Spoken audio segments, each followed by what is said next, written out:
Oh, we're live. It's happening. We're out there on the internet. Hello, Uh, internet. say hi to mom. Hello, Hi, mom. Mom. Yeah, thanks for reminding me, Yuan. That was number one priority. Hi, Mom. Love you. Thanks for everything. Family check. Check. Cool. Hey, and then welcome to this little hangout. I would say we're gonna have a little bit of just a conversation around the topics of the event, like facilitation, that thing, facilitation and process design. For us, they sit together like glue. And then there was another kind of concept in the invite called psychological safety that I want to like try, or we'll try to like unbox it and see, because it's a little bit of a buzzword going around, right? You hear that buzz, buzz, psychological safety. Suddenly it's everywhere you look, right? It's in every article and so on. So let's see what that thing is. Let's see where it's coming from and so on. But first, who are we? What are we doing here? Who are I you? don't know. I don't know who invited me and how. There was an open door and I just walked in, and now I'm sitting on this blue stool next to you. So thank you for not locking the door. Lovely. Welcome in. Yeah. And how do you usually describe yourself? Oh God. It's so boring, but I describe myself, I'm a Swedish Korean New Yorker. So like I'm half Swedish, grew up here in Sweden, sitting in Stockholm right now, actually. I don't know if you can tell, but I'm in the middle of renovating. So I have like partially renovated space and still renovating space. So I'm under construction, Swedish Korean New Yorker under construction. Cool, cool. And so I guess you work at Hyper Island, right? I've seen you around. Yeah. Well, yeah. How would you describe yourself? Like, what's All your right. go-to? Start there. How do I describe myself? Age is age is not relevant, so I'm not going to tell you my age. Doesn't Okay. matter to me at all. But I'm year one, and I'm on year six of Hyper Island, like working as a process designer, or we call it learning developer these days. We always try to change up the titles to be with the current trends. Learning developer slash facilitator. So I started out in the school part of Hyper Island, which is the kind of the fundament of things, and we still have that part up and running, right? We have a lot of students these days. But then I like grow into doing open courses for everyone, and then I went into doing kind of tailored and bespoke things for companies. So I do a little bit here and there inside organizations, in the school, in courses. Uh, but most of my time I've spent with my kids. I have two under two, which is amazing and lovely, but sometimes exhausting, especially when you wake up a couple of Only times. sometimes? It's, it, Sounds it's exhausting all the time, no? not all the time. No, of course. It's like it's equal parts exhausting, equal parts like giving me double energy to life. So it's Oh. totally it. Some game is like plus. I'm always on the plus side.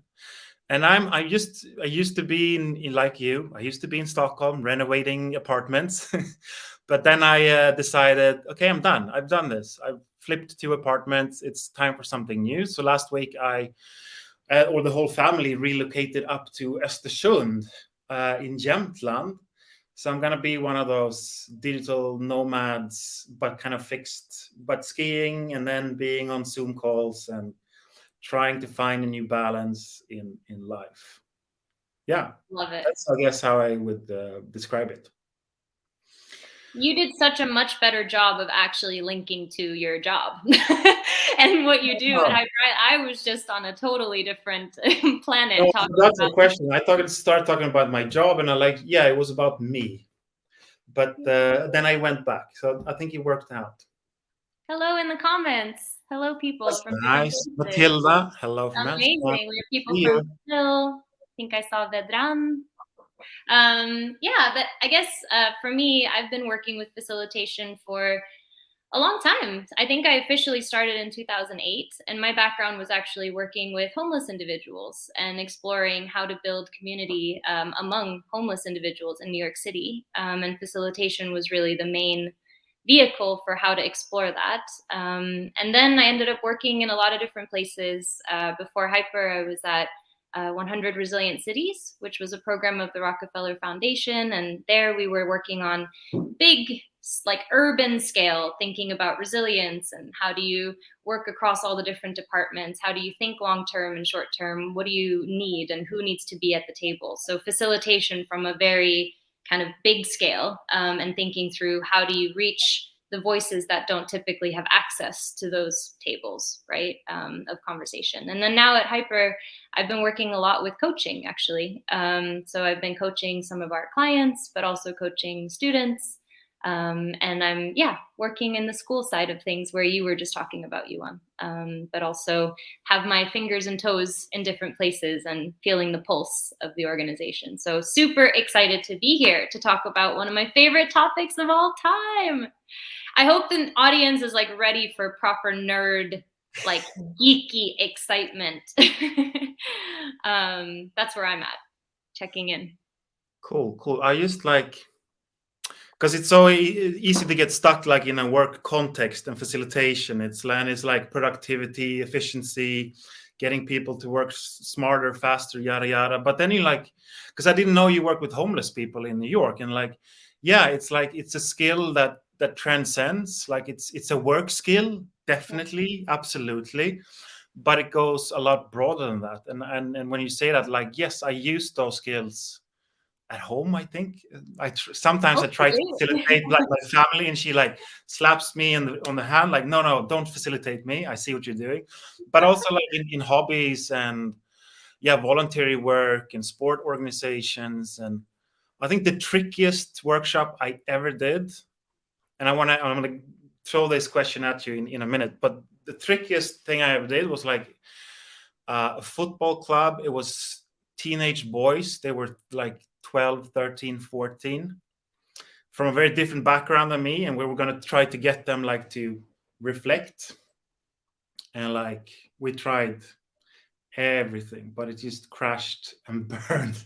And it got uncomfortable, like, I'm just gonna fade away from anyway. We got to some beautiful moments, but just on the topic of like how and where do you use the skills. So what's the trickiest facilitation situation you've been in? I love this question. I have no idea. Like, I think I can't think of one. Like, I guess this is so cheesy, but to me, if you're in a tricky situation, it means you're dealing with something that matters. So I kind of quickly move past the tricky part and move into like getting more voices out to get more information on like what's actually needed. But I'm not trying to like dodge your question. I wasn't expecting it, and I like it, so I might come back to you. Good. I'll surprise you. Stay on your toes. Stay on your toes. Yeah, I'm gonna stay there. Exactly. When we started, like we had a little pre-meeting yesterday. Like, what are we going to talk about? And then we started talking about psychological safety. Yeah. And it felt like that was a good start to start with. Agreed. And we also agreed like we're not going to define it. It's like anything that starts with a definition of something.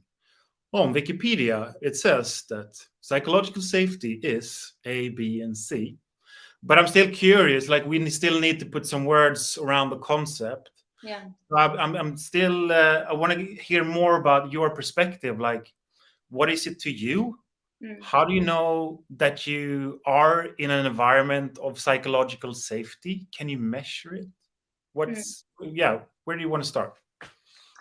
Wow, love this. So many questions. So, I mean, I think one place to start is one thing I've been reflecting on is like the extreme focus on lists right now in our society, right? Like if you want to read about psychological safety, there's a great HBR article that gives you a list on how to create it. If you're curious about, how to be a good manager or a good leader, there's a list of skills that you need to have in order, right? According to different people and different perspectives. And for me, psychological safety, it's really helpful to have those lists, right? It's really helpful to be aware of different methods and the research that underpins those methods. But at the end of the day, I think I see it as a combination of actually believing that it matters.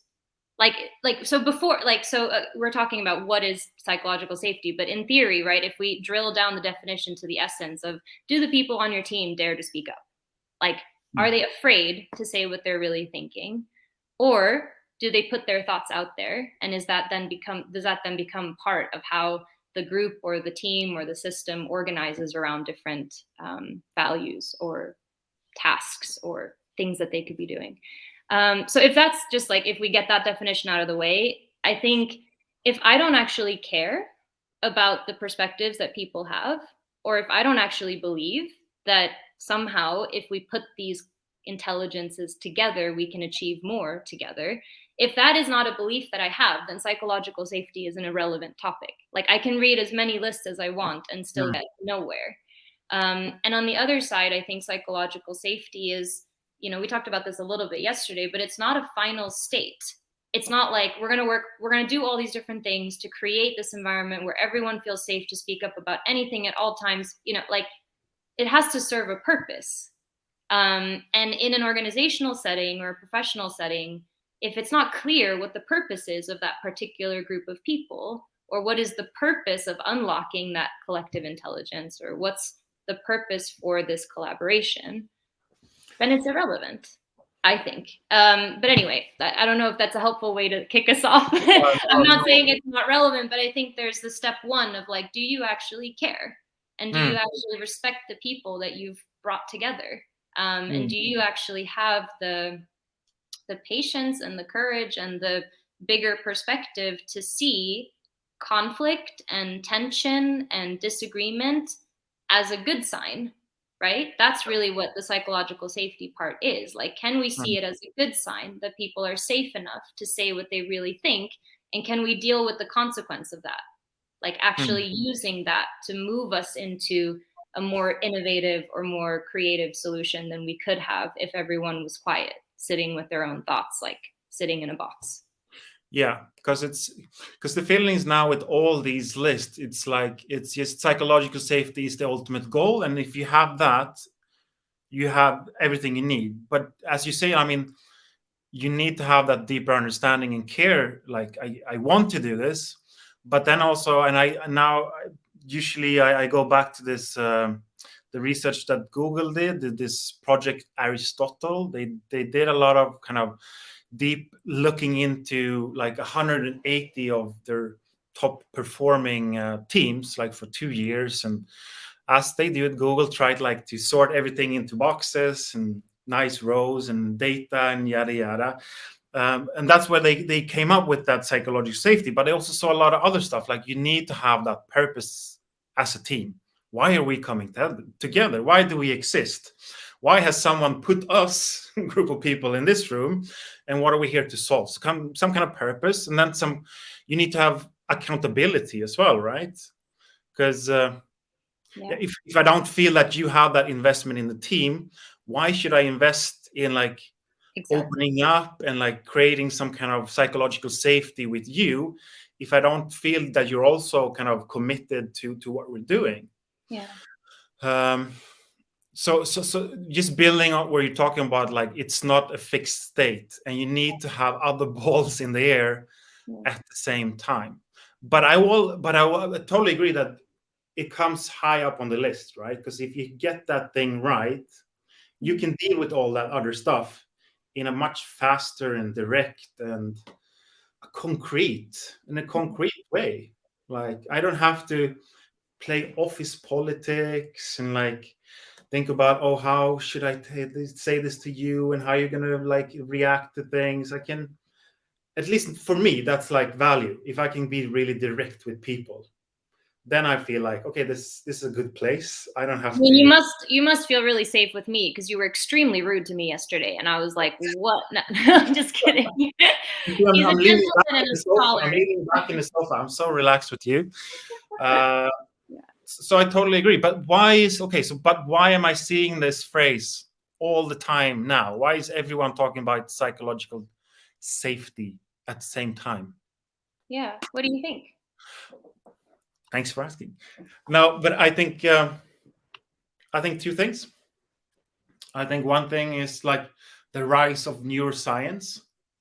that we're starting to see people as like biological creatures, that we come from somewhere. We have 300,000 years of evolution in our backs, and that has done something with us. Like, yes, obviously there's society, there's norms, there's culture, there's different experiences, all that stuff, but it's also like we are biological creatures, and it's only when you put these things together you can start looking at, like, okay, how are people reacting to certain situations? What happens to the body and the brain when they're put under fear or stress or pressure? Or here's my other factor. I think, of course, COVID, like last year, and social isolation and all these things, and the difficulty of like, yeah, removing that ability to read each other in the room, to like see, is she joking with me now, is she serious, is she like, what's going on with you? And I have to interpret all these things, and that comes into play, and it's hard for me, like, is she really speaking her feelings today, or how's she doing? So is that physical distance, neuroscience, and then like, and we've been on this journey. This is my third point, like moving away from traditional Taylorism and industrial way of thinking, linear way of doing things. Henry Ford used to say, like, I wanted just two hands, but I got two hands and a brain. And now we're starting to realize, okay, people actually have a brain, and they have feelings, and they have needs, and it's really hard to park them at the door. So I guess we need to address that thing. And then psychological safety comes up.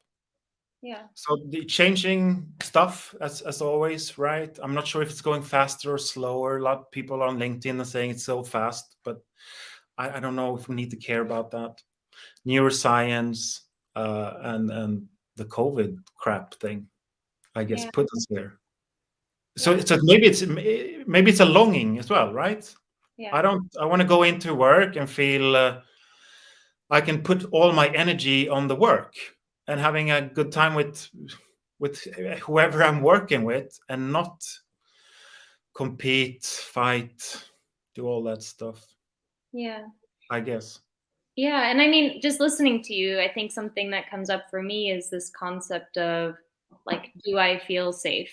Or is this a safe space? Like, I've been in so many meetings where someone is like, this is a safe space, this is a confidential space.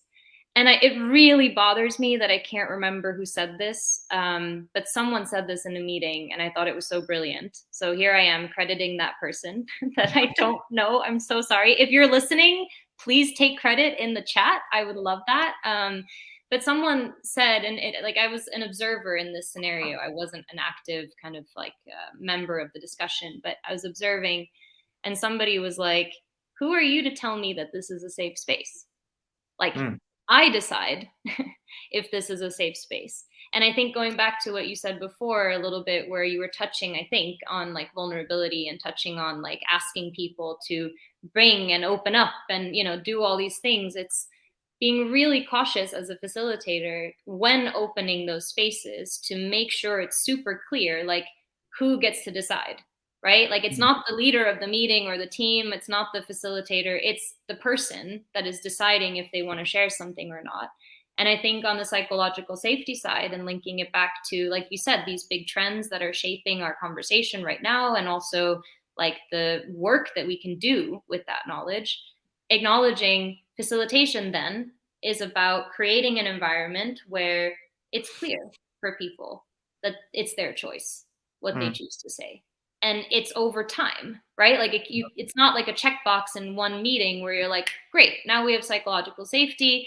Never bring up your thoughts ever again, because we know it's possible. So you don't need to prove it. Let's just keep going, but acknowledging that it's an ongoing thing. And I think that's, at least for me, the biggest,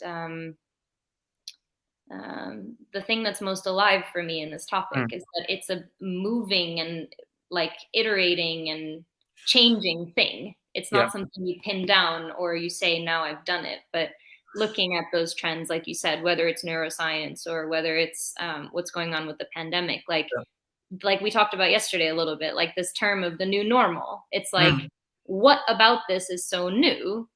Not that much, actually, right? mm, Like, we want, I think, sometimes to feel like something is really new, because then we can check the box internally of like, okay, if I learn and do research on that thing and I get that model and then I apply that, then like it's our pathway to some sort of security, right? In like an uncertain environment where maybe there's a lot of conflict or people are talking over each other or whatever the case may be. But I yeah. think it's more the like the day-to-day commitment to like, Mm, okay, this is going to be a hot mess. Like if I do this right, it's going to yeah. lead to a hot mess. And then I'm going to like trust Mm, every day that the people that are in the mess have the answers, right? yeah. To me, that's the collective intelligence part. Mm, Like being able to trust that and to keep putting that trust in, throwing trust into the group, yeah. and then also paying attention. If Yeah. someone is like saying, hey, I actually don't want to talk about this, or this Mm, doesn't feel relevant or appropriate, yeah. not like manipulating people into sharing more, but actually going back again to purpose.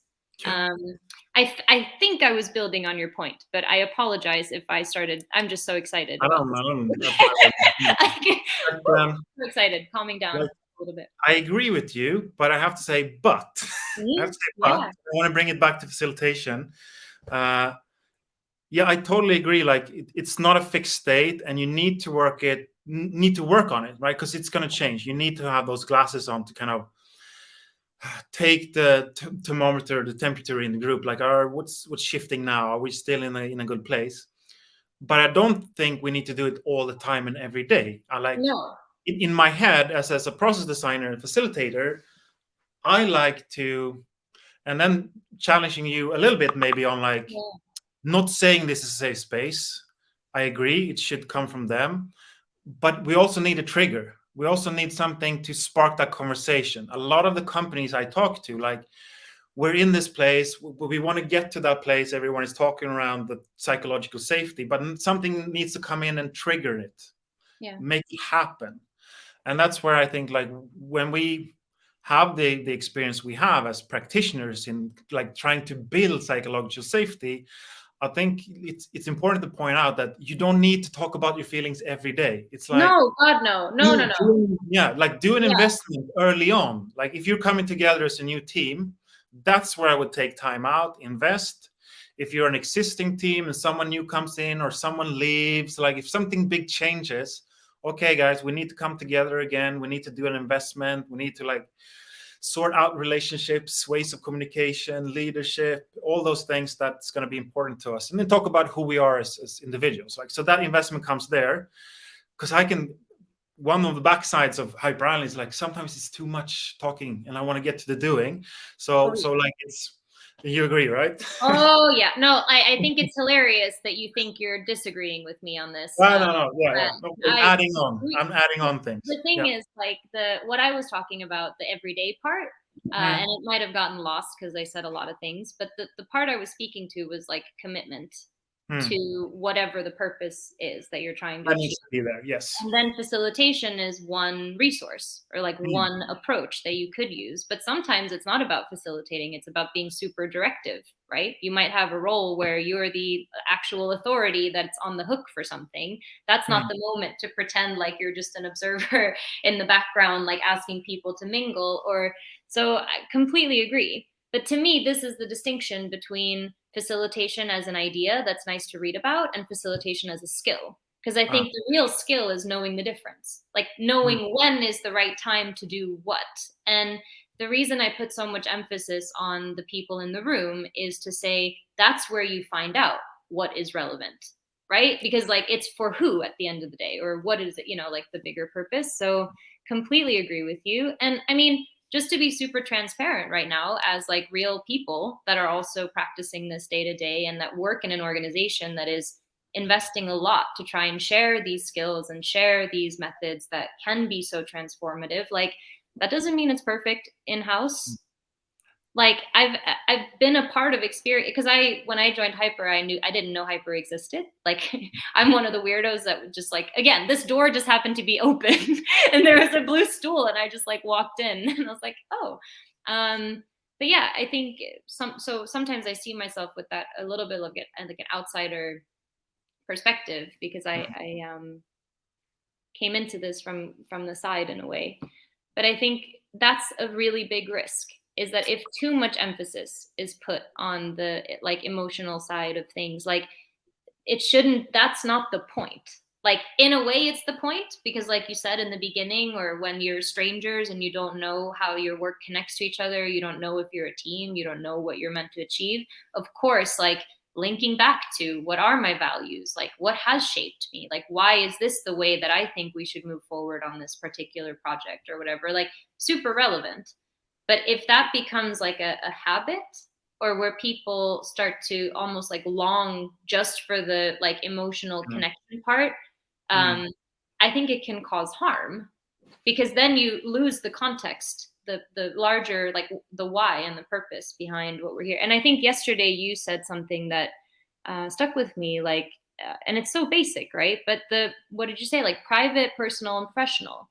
Like I mm, think this is so key, because sometimes, like, yeah, we all have needs as human beings and we want to connect, but we also all have different relationships to our jobs. You know, yeah. during the pandemic, there were people working from home and having the best time of their lives.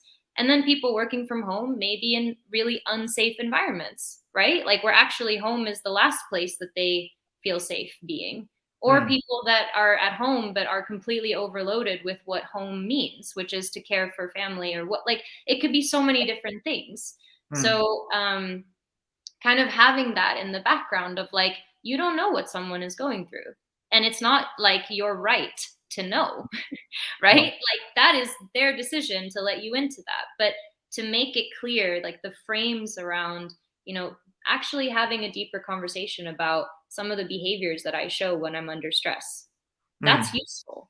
Because mm, on the team, if we're on the hook for like an important delivery and the deadline is coming up and I'm super stressed, like the reason it matters to share that is so that my team member doesn't then waste their energy taking it personally or thinking it's about them, right? exactly. Like that gives me an opportunity to like inform them about, here's how I work when I'm under Mm, pressure, and if I do these things, here's why. That doesn't mean you get like free permission to be a jerk, but I think like having that awareness and understanding how to communicate things that are real mm. and like important but also relevant to that like context and relationship is super key. So really long way of saying I agree with you. And no, and no, I'm thinking like exactly, and that's a super key role for the facilitator, I think, Yeah. initially at least, like to say in this culture, what are the things that we need to talk about, and what do we keep for ourselves, and like here's that kind of border. It's hard to say to people like, oh, sorry, now you you crossed the border, you need to go back, because that then it's too late. But try, I don't know, try to make it super clear, like what are we getting at here? So because it create a lot of nervousness and unsafety, right? If people sit and think that we want to dig in your private stuff, that doesn't belong here. We're a company. We're selling insurance. We're making cars. Yeah. That private stuff, like Yeah. that's for you. Yeah. And but we need to know how we work together. You as a person, Yeah. professional, but also as a person, like on a personal level. Yeah. Um, cool.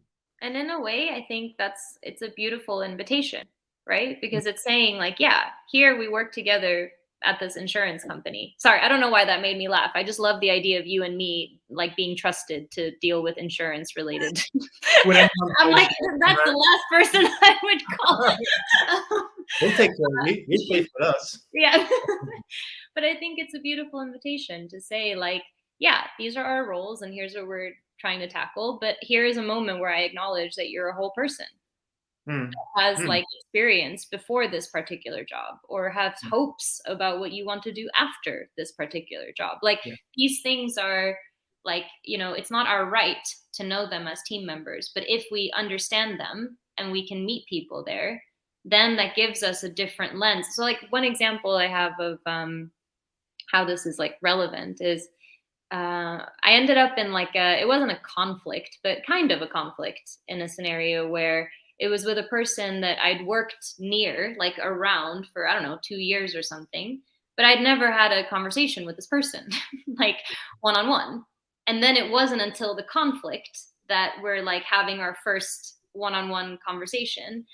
And I think that was such a interesting experience because I found myself like before that meeting thinking through like, okay, this person is a whole person, like they have other things that they're interested in, like this conflict is about this particular thing. But it felt so odd to try and like fish up these things that make this person bigger than just this Right. conflict.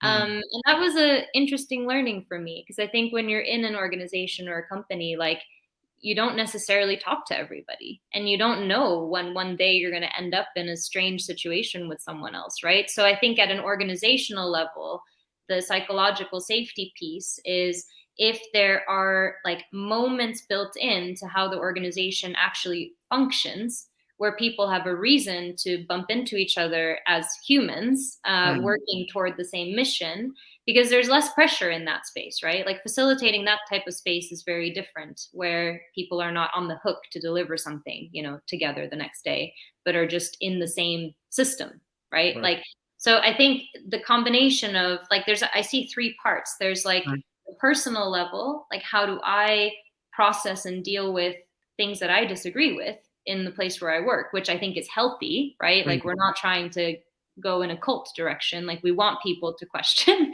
and have critical thoughts and approaches. So that's the personal level of the psychological safety Yeah. puzzle. And then there's the team level or whoever I'm actually working with day to day. And then there's the organization as a whole where all of these pieces like plug in. So again, I can't stop being aware of how nerdy, like I'm so excited about this topic. Like I don't even know what I'm talking about, but I'm having fun. Podcast. We'll start the facilitation podcast later on. But I would love, I really have a question about the organizational level. If you can build psychological safety on that level. In my head, it's like, it's me and my team. But I'm also like, oh, I want to get into like, how do you do it? How do we create psychological safety? Maybe that's more burning. Let's pause the organizational level question. Love it. Yeah. I want to get to the doing. Yeah. Yuan, how do you do it? How do I do it? I bring a big stick and then like, be safe. Sit still. Be safe. No. As I said, I mentioned before, like I talk about investments. Like so, well, usually when I go out into a company or organization, it's like, okay, we need to invest in this thing for us to have a payout later on in the process. I know you're keen on getting into the stuff that you do. You want to sell your insurance, build your car. But before we get to that point, it's like, this is the potential value of you guys investing in things that will lead to psychological safety down the line. And if you reach some kind of fluent state of safety, this is how it's going to pay out on the kind of the product or the service or the bottom line of things. Because I think the last 25 years we've seen at Hyper Island that people like, you want to get into the doing. That's where you get the rewards and it's fun and it's exciting. You're creating something new.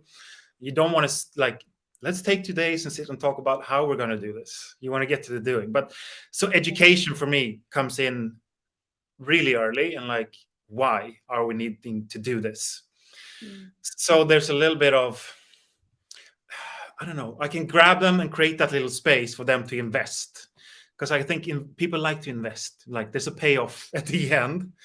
Well, especially people that don't have money to invest. It feels no, good. And I want to try to be, I mean, not in a manipulative way. I want to like be really transparent. Like, because for some people, this will feel uncomfortable and unsafe. Because usually what I do is like, I ask, as you said, like, I want to hear who they are. What shaped them? How do they react to working with other people? Who are they in a team? How do they communicate? What do they value? What makes them mad, sad, angry, happy? All those things. Like, create that little space early on, like for people to open up and maybe show a little bit of vulnerability. And then throughout my 6 years, something happens in those moments, and like some closeness between people is created. I haven't looked into exactly like the scientific process, but I've seen it so many times. Like, of course, a lot of my fear will disappear. The more you talk about yourself, like the closer I'll feel to you, and then I can connect to you and feel like she's not threatening. She has the same experiences, feelings, things as me, right? She's struggling. She's another human, and I feel some kind of connection. And the kind of the need to impress you or to be someone else that I'm not kind of slowly grows away. So for me, that is some kind of, you know, compared to the traditional way of building trust and openness, like we work together for years and years, and we have some successes, we have some failures, we have some conflicts, we have some feedback, but it takes so much longer time. So instead, I like, let's do this little investment now in the beginning. We'll come back to these things when it's needed, but I promise you, it's like it's worth to make this investment. And sometimes there's like friction, and there's like, no, I don't want to do this. What's the point?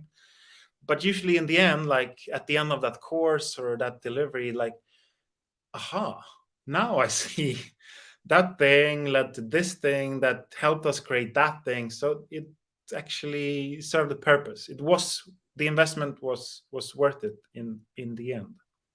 Yeah. So that's my kind of go-to standard. Like when we need to do something with this team. Let's gather them, design a process, facilitate it, run it. Yeah. Mhm. What's I think something you just said is so key though, that I see as the biggest, like, the place where people get stuck, or where like it doesn't turn into what they had hoped, is you Hmm. said it very quickly, but you said we build this thing in the beginning and then we come back to it when we need to. The come back to it part, I think that's Hmm. where what we've been discussing so far, that's where that becomes relevant. Because like setting aside like like, sure, of course it takes like organizational resources to set aside an investment of time and space and energy to create some sort of like foundation, right, for the team to deliver something. But if there is no clear way to like follow up on the things that came up, then whether that's related to goals or like how we're going to learn together, right? If we're in an environment where maybe we don't have all the answers right away and we need to learn and grow in our expertise and deliver at the same time, like that's such a classic scenario. But if it's unclear, like how to follow up on that, that's where I think there's a huge lost opportunity. And it's in the continuation, and actually, like you said, like the kind of former approach of working together for a really long time, like I do think there still is value in the time, right? Like, because we can't manufacture like connection and force it at certain key points. It's like Hmm. we can sprinkle in different ingredients that people may or may not kind of pick up on.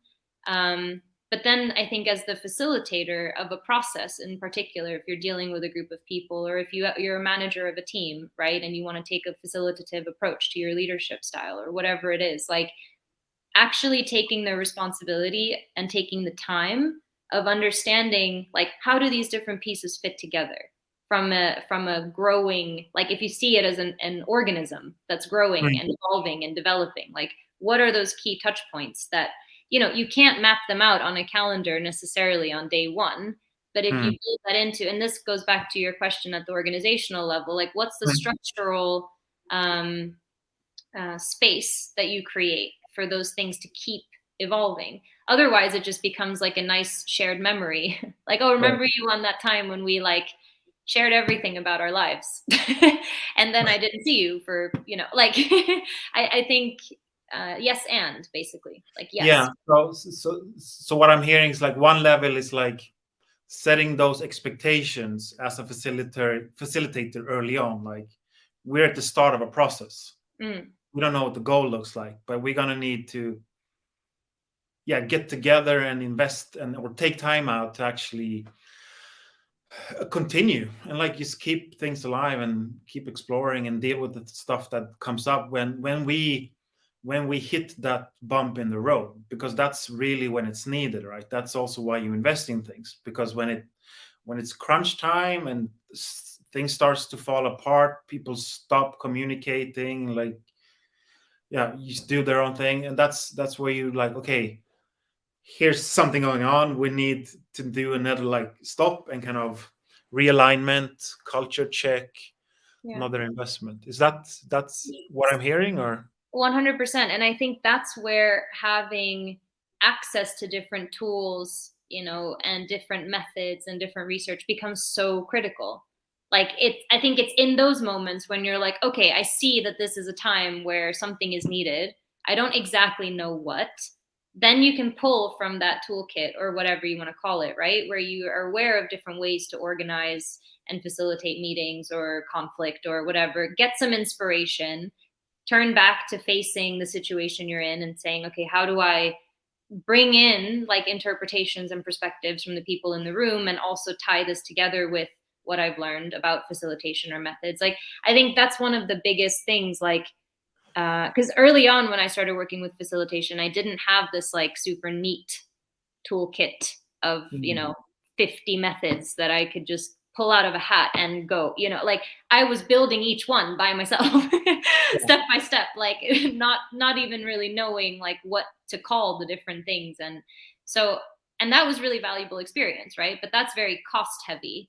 And like when you're leading and you're on a deadline and you have a group of people and you're on the hook, maybe you don't have that luxury to like customize and start like designing from scratch, right? So I think, when we're talking about facilitation in this conversation, we're also talking about like a specific set of tools and frameworks and designs that really great bodies of research have created, like human beings have researched and tested and created. And so that's one of the things I think is so powerful about Hyper Island and the work that we do, and trying to in some way like democratize that knowledge, right? Like make it available to more people to say, like, we know that like organizational life, professional life, work life is hard, Yeah. and things hit the fan and you feel lost. And that doesn't mean that you're always going to have the right answer, but maybe if you start like building and practicing some of these skills and some of these working with these tools, it can accelerate your ability to respond when your team is in one of those moments and you see an opportunity to build the courage on the team to deal with what's actually a problem, rather than ignoring the elephant in the room and doing God knows what, a bunch of other stuff that seems important, but we all know is not the real. It's definitely one of the things that I lean back to, lean or totally stand on, not lean on, but stand on, especially in those situations where like I prepared one track in my head and then something happens here. And like, okay, what am I standing on? What are those tools and methods and thinking and needs that I see that I can like pick up? Okay, let's do this thing. Or I'm thinking this, or this is what I see happening, or I'm noticing this. What are you seeing? And that's one of the things that we start practice in this little course we have coming up in December, 6th to 8th of December, where you want to come in from from wherever you are. If like you're a complete rookie, never done any facilitation at all, or if you've been through a couple of hoops and you want to like nerd out and go deeper and find one angle, like I really want to go deep on this thing, we would love to to hang out and like have more of these conversations, but also practice all those tools and methods and get things to stand on. Yeah. Of course it's good to have the tools, but I think people usually come in and say, hey, I want tools, but then they leave with something more valuable, which is like the mindset, Yeah. that kind of approach, that way of kind of always trying, like, I guess it's like a vocational damage, but like if you go into a team now, I'm always like, okay, what's going on here? Who's the formal leader, informal leader? What's the level of openness? Like so you practice putting on those kind of facilitation glasses. So you're always trying to see, where are they? What's the next step? How can I support them there, and so on. I just saw a question in the chat that I love and helps me realize that's actually an important thing to talk about that we Mm. somehow got so excited that we forgot. But we have a LinkedIn user who asked, what is the main difference between facilitating face-to-face versus remote? Mm. Can I jump in on this one, Yuan? I'm feeling like Thank you. fired up. It's yours. It's Uh, yours. but it came up in a conversation with you, Yuan, the other day, where I came up with this kind of analogy for the difference. So I think of like the in-person and remote facilitation. It's a similar transition, like when you become a parent. Like like when you're single, you book a meeting with someone to grab drinks, and then you forgot to shower, so you just take a shower, you show up 5 minutes late, and you can get away with like winging it, right? And you meet up with your friend and you have a grand old time. But then you suddenly have kids, and like then you book a time to be somewhere, and like, oh, I need at least an hour to like just get the kids fed and get their shoes on, and like I need a buffer of 10 minutes because I know someone's going to spill milk all over the floor and I'm going to have to clean it up. Like, you have a different mentality as a parent, even if you have the same meeting booked at the same time, right? And I think with online facilitation, that's the biggest difference, is that in person you can show up and maybe like you don't have everything perfectly planned, but you see and get inspired by what goes on in the room, and you're secure in yourself and your role, and you can wing it. Whereas online, like, you really need to think like, what is the experience? Is the experience equal for the person that's online as the person that's in person? Is the experience equal if all of us are online in every single little screen, right? Like what happens to the group dynamic if there's 3 people that are on the same camera? Like if Yuan was on my camera side here and someone else was there, right? Like in actually preparing and planning and thinking through a lot of factors that we normally wouldn't think about when we walk into a room to facilitate. So I think in terms of the competence, right, or the skill set or the mindset, like those things are all the same. But I think it's a much bigger investment in thinking through like really small details that directly impact someone's experience. So for example, like if I'm in a room and there's like 2 people online, and those 2 people can only speak if someone in the room says, hey, anyone online, do you want to say something? That is going to have a direct impact on the psychological safety of the group, right? Like if someone has to give me permission to speak just because I'm online, how does that manifest then in my desire to even want to engage in this meeting?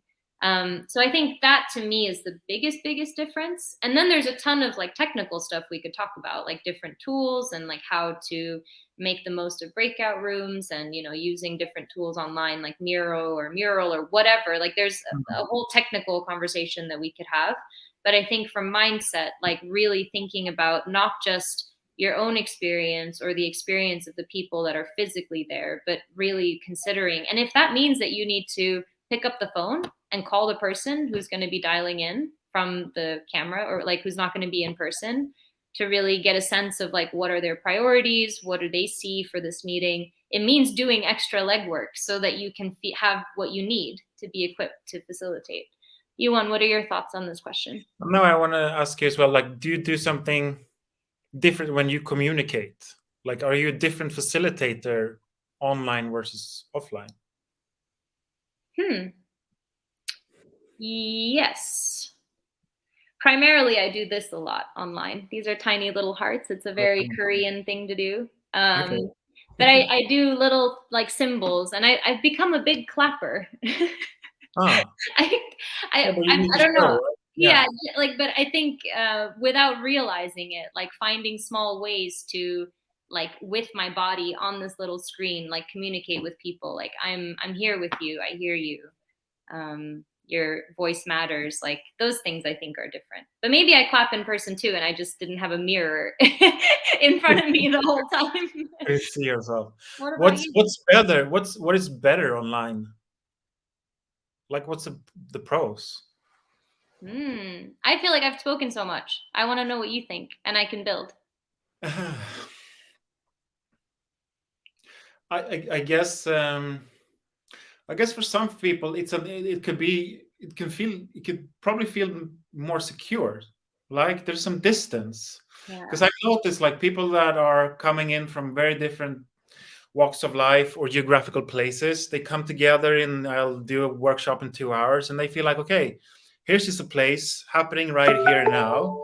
I'm never gonna meet this person again. So I might go all in and like just invest in this thing. I've seen that happen a lot. Like, Mm. let's use the distance. Yeah. Because there is something. We're just coming together here, these 2 hours, but then we're gonna split out and I'll never see your face in Australia. So I've seen that happen, and it's cool to see, Yeah. definitely. Yeah, but it is. I mean, there's things I miss with being in the room, but then looking at my life and like freedom and the things I can do with being able to do this from anywhere in the world is just amazing. So I love that point, but I'm missing like, and I want Zoom and all these people like to. Can I have a functionality where I can go and just peep into the breakout groups? I don't need to hear what they're saying. I just want to like look. Just a You little. can. I can't You mean without them knowing, or? without them knowing. Can I just have a like a That's peephole? just creepy, Yuan. That's I creepy. know, but I'm so curious to see what happens out there. I don't know where they are, what's going on, and like I need to get a sense of, are they working? Are they struggling? Is it easy? Is it fun? Is it too hard? Just a little people. I can even tell them about the people. It doesn't need to be secret. Or in some way give me a sense instead of me just asking them all the time. How was that? How's it going? Did you get it? Was it fun or too hard, too easy? Like, My trick on that one is to rather than asking people how it was, is to just get them to reflect back, like what hmm, they take from it. That is yeah, always so, and then we use that in person all the time, but I think online that's been my like lifesaver, is to just hear people say like what mattered to them, like what do yeah. they take with them, like what are their biggest, insights or reflections. And that get as a facilitator gives me insight into, oh, okay, so like this is what was useful for that person, and then use that for the future. And here's a good point in the comments. Hugo, hi, Oh, and Michael, buddy from Belgium. Of course, the documentation. Like after every yeah, workshop, you have 2 days of just rewriting down all the freaking post-its. Now it's all there on the board. So that yeah, saves me hours and hours. Good point. yeah. Wow, there's a whole comment section. I feel like I'm so old school. Like I'm now like, so hello everyone. Yeah, um so more questions. yeah, Otherwise, please. we're getting close to shutting things down. But we have a time for some more questions. That went really fast in my It head. went so fast, and I'm like, "Oh no, did I even say the things that were like I just had a really good time, and That was fun. I'm amazed that people, yeah, have been here and stuck around. And also, like if we do see you in our course, my like what I look forward to the most is hearing other people's experiences and thoughts on these topics, because I think, Hmm. yeah, I have my own thoughts every day. But Yeah. I'm curious, like what are folks testing and trying. And but I think, I was listening to a podcast one time where Brene Brown was talking about like research and tools, and basically her conclusion was like, I'm only interested as far as it actually is meaningful in my work and my Hmm. life. And I think I'm extremely similar. So like having my ears out for what are those nuggets of insight or learnings that I can then try to test in my environment, and what can I learn from that. Two Yeah. things I like with this weird job. Like one thing is I'm never going to be done. Hmm. Like there's no bottom to these things. Yeah. When you put 20 people in a room, like anything can happen. Everything will happen or nothing will happen and you never know what's going to happen. And I'm constantly surprised on what does actually happen. Um, and that leads to point number two, that like I need to be 100% focused. I Mm. can only focus on what's going on with these people in this room right now, which is a lovely feeling these days. Like shut down Slack, shut down emails. I just need to focus on this and pause everything else and just be super present. And then knowing that I'm never going to be done. Like if I start calling myself an expert facilitator, then like, okay, my career is over. If I That's feel that when I I'm done, stop I should, calling you. yeah, Not that's interested when I in need to you shut down anymore. for good. Yeah. No, but I think that's a really good point. And I think that's exactly what I mean when I talk about commitment. Like, am I, Marie Haraldsson, like personally committed to learning? Because I think if the answer to that is yes, then I'm much closer to the humility that's needed to actually learn something. And I think, expert is a very funny term that I also stay away from. It just makes me uncomfortable. And I think now I'm at a point where I've been working with certain things for long enough that I'm like, okay, can I own that I actually have learned and tested and developed a couple things, but still acknowledge there's a world of things I don't know? It's kind of like my background right now. It's like I'm very much like under construction, but I have some things that are painted and that I can also say like, yeah, good job. Like that's, but I think if we have that approach to facilitation and that mindset of, valuing other people and their perspective. I'm seeing a message that's probably helpful.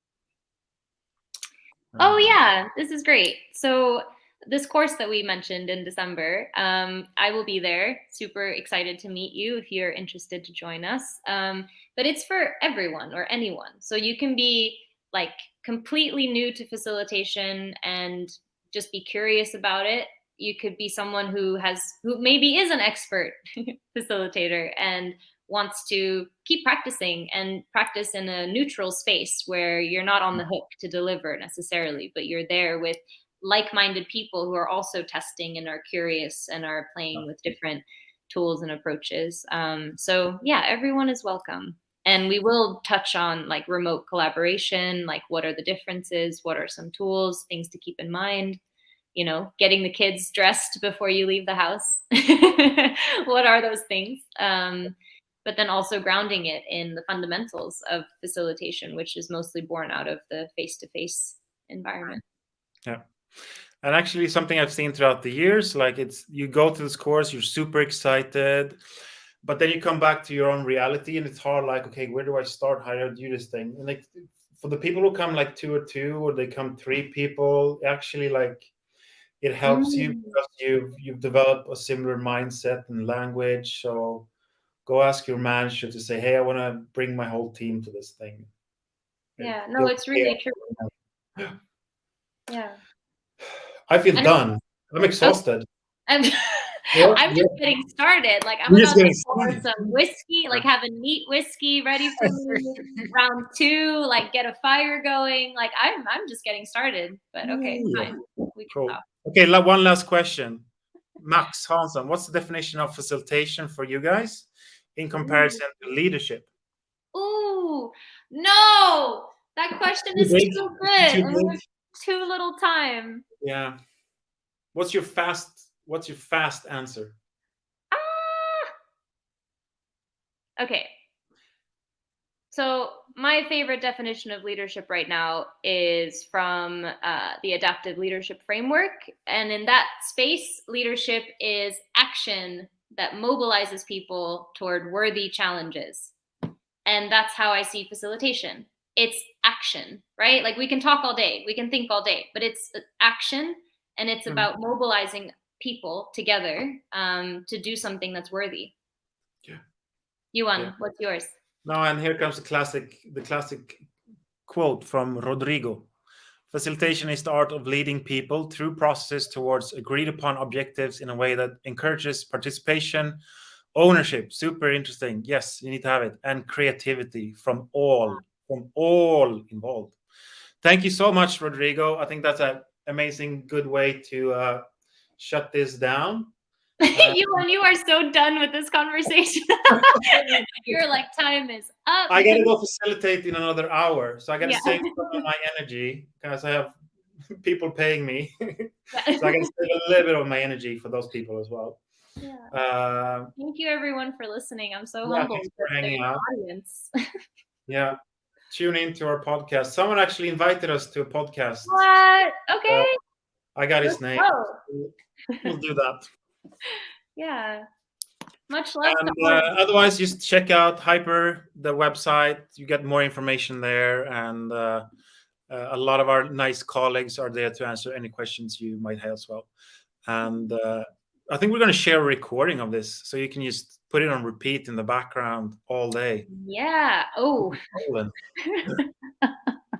Okay, I'm finished. I'm done. That's all my energy. You got it. You're done. So the person that's going to email you all with the recording, her name is Crystal. She's amazing, and she's also there to answer other questions if you have them. So with that, we love you. Thanks for being here. Hi, Mom. I hope you're still here listening. And yeah, have a great day. Life. All right. See ya.